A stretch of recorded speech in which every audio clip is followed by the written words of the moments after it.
how to improve how you are perceived online. Now, by that, what I mean is, let's say you're a music producer, and people from the outside looking in at you, they will perceive you in a certain way.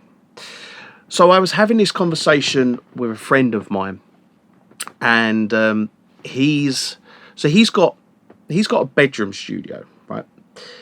And he has access to this lovely studio. He's a good friend of mine. He has access to this studio. When he came here, I said to him, look, get a load of pictures of you here. Right? Bring a few different t-shirts round. Sit at the desk, have some pictures. Right? I'll take some pictures of you, have some pictures. What this does is, for your Instagram and TikTok, whatever, you have pictures there then over the course of a long period of time where you can upload those. You then give the perceived perception that you are in this studio a lot more than you actually are. You may come round here to talk business and do whatever, but when you're not here working with me, working with a mix, for instance, you're able to post a picture of you in a lovely studio with a lovely backdrop, and it looks very impressive to you. And I used this analogy, right, when I was explaining this to him. And I said, basically, when you look at a couple, let's say you've got a couple and they look like they're in love on Instagram, right? And they look like they've got the perfect relationship. And what you don't see is them on a Friday night, drunk, having a blazing row. They don't post this online. So what I'm getting at here is, how you perceive that couple is that they're in love and they've got the best life ever and they're always on holiday. But in reality, they're not very happy. They're always rowing. And that's very similar to how you can be perceived as a music producer. Now, here's another thing that I said to him was, let's say you've got two artists, right?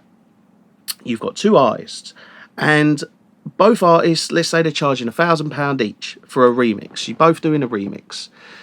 Charging £1,000 for a remix, and one artist one, who's the guy I know, he's got some lovely pictures in here. He's got some pictures in other studios.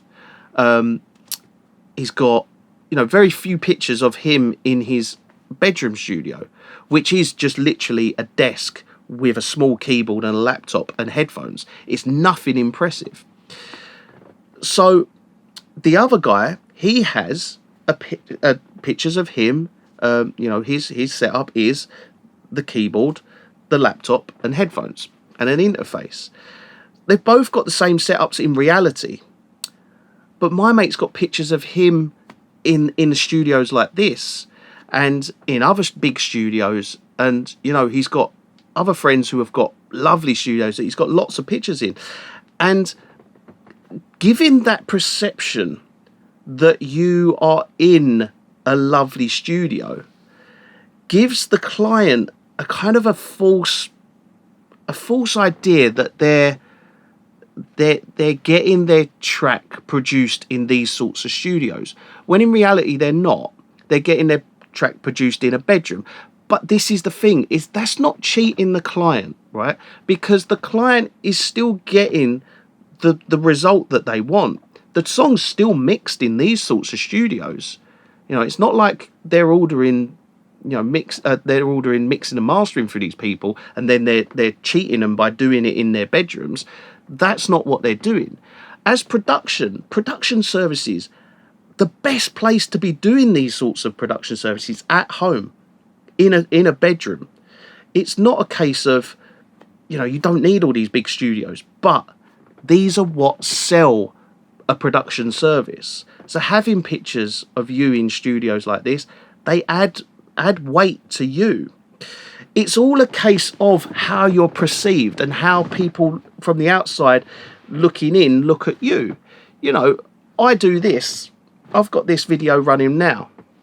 Now I'm not pointing it to the back of the room where there's no speakers. I'm using the Avid S4 behind me, purple lighting and this lovely backdrop of speakers. There's a reason I'm pointing the camera this way, is because this is a lovely backdrop. Whereas if I turn the camera round to this way, let me just turn it round. Right, here we go. Now, there we go. We've got 2 speakers. Is that as impressive? No, of course it's not. That's the impressive shot, because that's why. There we go. How much more impressive is that? So this is what I'm talking about in terms of it's how this is perceived, and the same applies to a music producer. Is from the outside looking in, how you are perceived online, with pictures, videos, sitting in front of a camera, for instance, or on your TikTok or whatever, however you want to post out videos of yourself.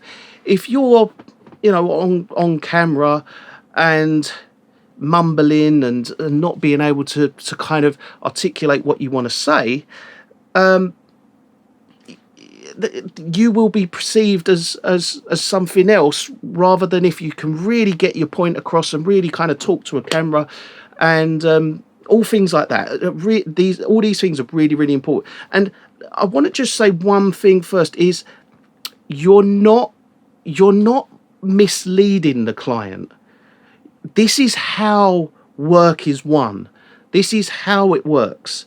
So by showing all this, it's all right. So it's exactly the same as like these girls on Instagram, right?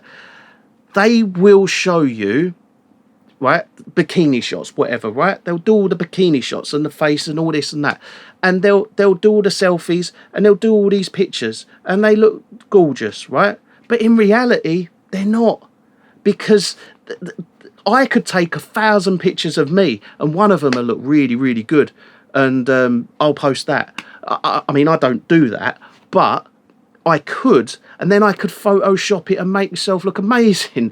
I mean, I'm not going to do that, but that's exactly the same as anyone who's working in music production. You can do exactly the same stuff. I'm not talking about taking selfies and editing selfies. I'm talking about pictures of you in your studio. I'm not talking about photoshopping synthesizers into the background, because that's not going to work.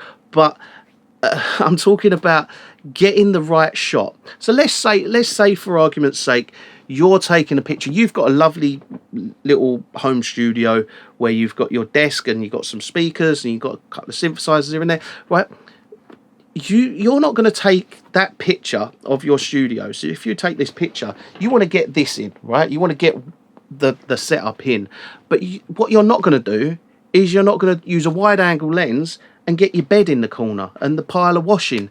That's the sort of thing. Obviously, I mean, you're obviously everybody's knows this, but that is exactly the same thing as what I'm talking about here. Is that you can be perceived so much bigger than what you are, and it's not, you're not misleading anybody, but what you're doing is you're just giving them the bite-sized pieces that aren't the full picture, but you're just giving them a little bit that just shows them a little bit of the highlights of your life. And that is all that Instagram and social media is. It's the good highlights of your life. And that's the same applies to being a music producer. You can just post out just the real like highlights of things. It's like I just said to my mate, he said he's going on holiday in August.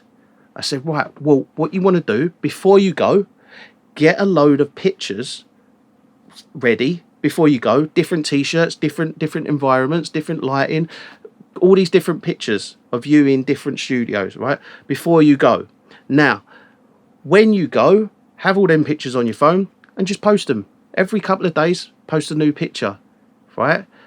It doesn't, just because you've left the studio doesn't mean that you have to stop posting. You can schedule posts. They could be for later on. You could schedule a post for 2 weeks time and post it out.